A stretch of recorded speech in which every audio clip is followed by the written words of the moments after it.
I'm George Tift, and this is BoomerBust. Every so often, the world changes in a way that feels sudden, like it happened while we weren't looking. One day things make sense, and the next there's a new word, a new tool, and a quiet pressure to keep up. Today we're going to talk about that feeling, where it comes from, and why it's not new. It kind of feels like the world changed overnight and nobody asked your permission. One day you're doing your job the way you always have, and the next day you're hearing words like AI, automation, replacement, and it suddenly feels kind of personal. If you're feeling uneasy or even a little angry about it, your reaction makes sense. But today I want to slow this roll down and take a moment to explain what I think is really happening without hype, without jargon, and without fear. And I think the real question that most people are asking, even if they don't say it out loud, is this time different? We've seen change before. Computers, the internet, cell phones. But AI feels different because it doesn't just change how work gets done. It almost feels like it's stepping into thinking for itself. And when something touches our thinking or our judgment or decision making, it triggers something deeper than an inconvenience. It triggers identity. And I think that's why resistance to AI, it's not about technology. It's about the fear of us becoming unnecessary. Every major shift in human history has felt exactly like this while it was happening.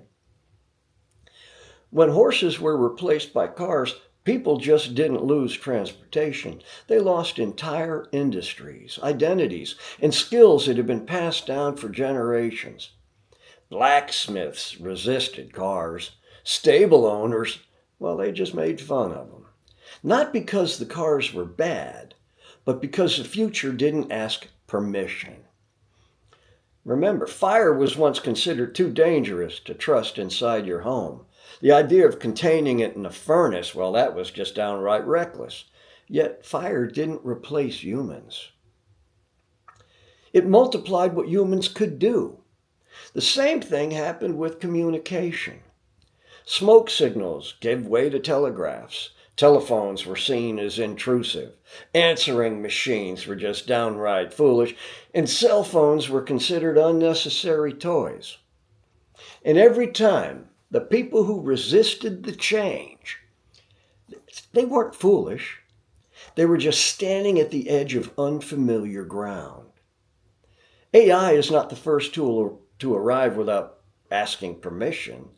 It's just the first one to arrive this close to human thought. And that's why it feels threatening, even when it isn't.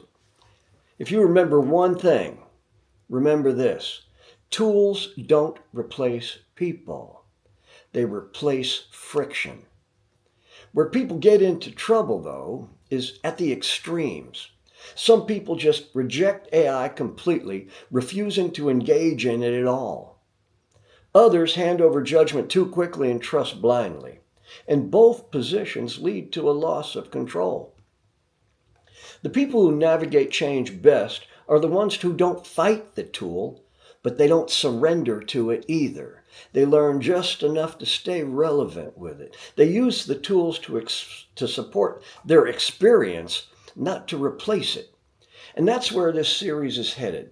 Not towards turning you into a technologist or a technocrat or a techno genius, but towards helping you understand where AI fits and where it doesn't.